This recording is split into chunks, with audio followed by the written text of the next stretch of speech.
السلام علیکم، welcome to Oxford talk. میرا نام علیزہ ہے اور آج میں آپ کو ایک ایسی کہانی سنانے جا رہی ہوں جو صرف ہسٹری کی نہیں ہے بلکہ سپنے دیکھنے والے بچوں کی کہانی ہے۔ ایک چھوٹی سی بچی تھی، بالکل میری طرح۔ اس کا نام تھا زینب۔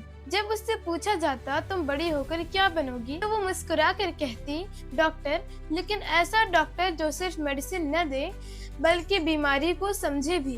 ایک دن زینب اپنے اسکول کی لائبریری میں گئی۔ وہاں اسے ایک پرانی لیکن بہت خاص کتاب ملی۔ کتاب پر لکھا تھا ابن سینا، The Genius of the Body and Mind۔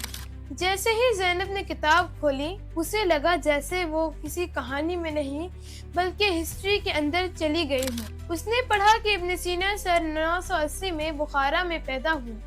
وہ صرف ڈاکٹر نہیں تھے، وہ فزیشین، سائنٹسٹ، فلاسفر اور ریسرچر بھی تھے۔ صرف 18 سال کی عمر میں وہ میڈیسن، سائنس اور لاجک میں ماہر بن چکے تھے۔ زینب حیران رہ گئی، اتنی کم عمر اور اتنا زیادہ نالج۔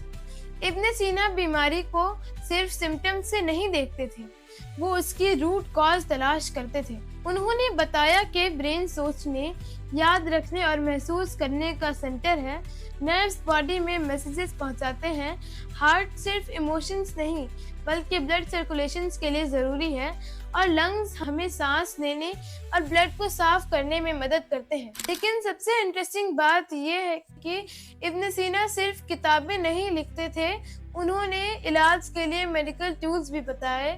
انہوں نے سرجیکل نائف، اسکیلپل کے یوز بتائے جو آج بھی سرجری میں یوز ہوتا ہے۔ انہوں نے کیتھیٹر کے استعمال کے طریقے سمجھائے جو آج بھی ہاسپٹل میں یوز ہوتا ہے۔ انہوں نے فورسپس کے ذریعے زخم صاف کرنے کے میتھڈ بتائے اور ہڈیوں کے علاج کے لیے بون سیٹنگ ٹیکنیکس ایکسپلین کی۔ یہاں تک کہ انہوں نے درد کم کرنے کے لیے اینستھیزیا کا کانسیپٹ بھی دیا جب ماڈرن مشینز ایگزسٹ بھی نہیں کرتی تھیں۔